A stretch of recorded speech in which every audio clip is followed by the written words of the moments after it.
Olá a todos.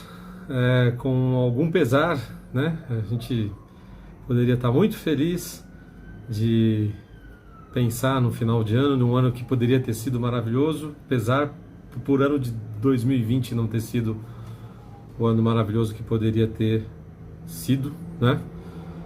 A gente aprende mais na dor do que no amor, infelizmente, então muitas reflexões desse ano que se passou. E eu quis aqui reservar uma mensagem rápida para todos, algumas reflexões, desejar um ótimo 2021 e que a gente passe por esse ano que tenha talvez sido o pior ano das nossas vidas, o pior ano da humanidade nos últimos 70 anos, né? Talvez aí tirando as grandes guerras, um começo de século muito conturbado, mas certamente um ano muito difícil, independente das crenças de cada um com relação ao vírus, se foi fabricado, se não foi. As consequências estão aí da péssima tocada política de alguns prefeitos e de alguns governadores de tentar fazer uso político da pior maneira, né? Político faz política, isso não tem dúvida nenhuma. Mas fazer mau uso ou uso indevido disso e sacrificar vidas de maneira indireta é realmente muito preocupante para a humanidade como um todo, e a gente sai desse ano com uma certa tristeza e com a esperança renovada que 2021 seja um ano melhor, né? Eu acredito nisso, temos que acreditar nisso. No finalzinho agora, faltando 30 dias para acabar o ano, eu acabei fazendo algumas aquisições de alguns livros. Já tinha ouvido falar alguma coisa de Chesterton, um autor britânico, falecido em 1936, um defensor do cristianismo, e confesso que nem era o alvo dessas minha compra que viesse um livro do Chesterton no meio, e acabou vindo num kit que eu comprei de uma editora, Vide Editorial, muito boa por sinal.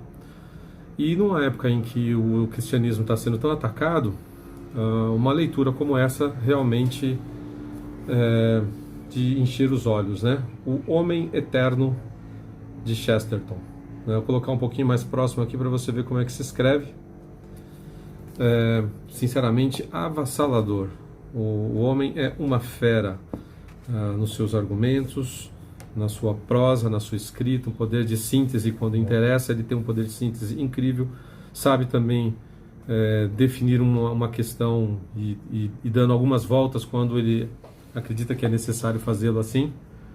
Realmente estou impressionado, realmente me encheu o coração de esperanças para esse ano de 2021, e cada vez mais acreditando em Cristo e nas palavras deles, sem nenhum fanatismo religioso aqui, tá, gente? É uma leitura, leia. Coloque-se, confronte-se diante dessa questão, tire suas próprias conclusões conforme o seu entendimento das coisas. Não tem fanatismo nenhum religioso aqui, é uma defesa até bastante racional de algumas questões. Eu quero ler um trecho rapidinho para vocês, já estou quase no final. Consumi o livro em 3 dias de leitura avassaladora, porque realmente me pegou forte aqui, tem muitos argumentos bons aqui, muitas questões que realmente a gente tem que refletir. E aqui nesse ponto que eu vou ler para vocês, é um trecho muito rápido. Jesus já foi para a cruz, já foi crucificado. E aí ele diz aqui assim: eles desceram o corpo da cruz, e um dos poucos homens ricos entre os primeiros cristãos obteve permissão para sepultá-lo num túmulo de pedra em seu jardim. Os romanos montaram uma guarda militar para que não houvesse insurreição e tentativa de reaver o corpo. Isso é só para situar um pouco o momento que está se passando ali. Chesterton está para acabar esse capítulo e faz uma colocação literal maravilhosa. Foi o fim de uma coisa grandiosa chamada história humana. A história que era meramente humana. Ele coloca esse momento da morte de Jesus como o fim de uma coisa grandiosa chamada história humana. E aí ele explica porque eu posso comentar rapidamente com vocês. A história que era meramente humana. E aí ele coloca: as mitologias e filosofias foram enterradas ali.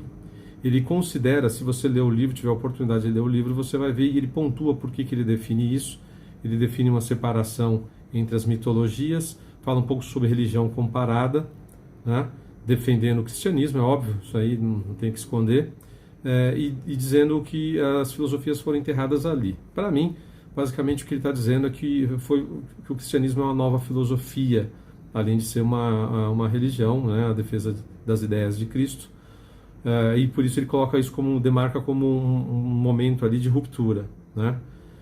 E aí ele faz também comentários dessa mitologia e seus deuses. Ele escreve: também os deuses e os heróis e os sábios.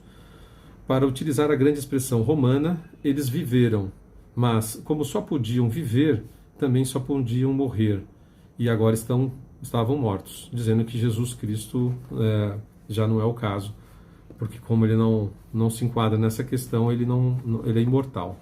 Imortal no sentido muito mais do que metafórico, né? E aí vem o trecho que é realmente de tirar o fôlego. Espero que você goste. O que as pessoas viam era o primeiro dia de uma nova criação, com um novo céu e uma nova terra. E, à semelhança de um jardineiro, Deus andava de novo pelo jardim, não no ar fresco da noite, mas da aurora.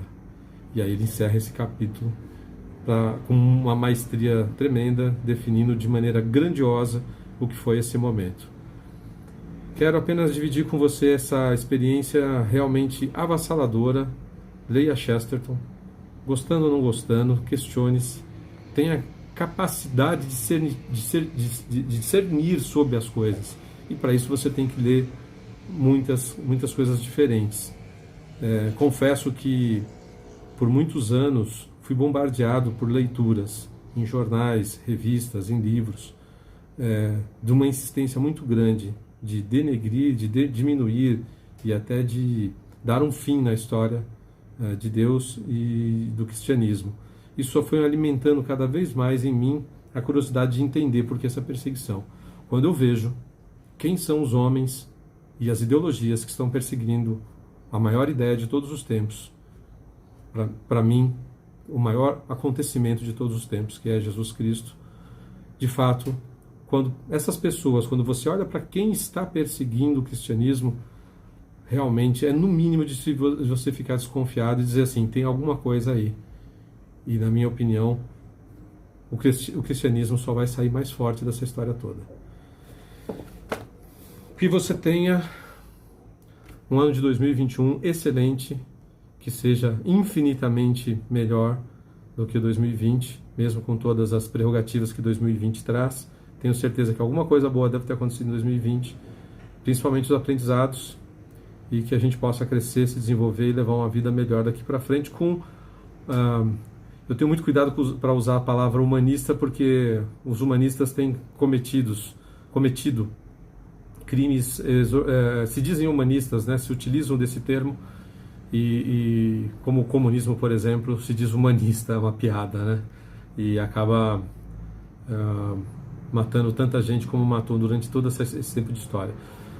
Mas uma consideração, uma preocupação mais humana com o próximo e com os nossos, porque é com as pessoas que nós vivemos, né? A matéria é simplesmente um reforço, um aparato para tornar a nossa vida melhor ou pior, dependendo de como você se relaciona com a matéria.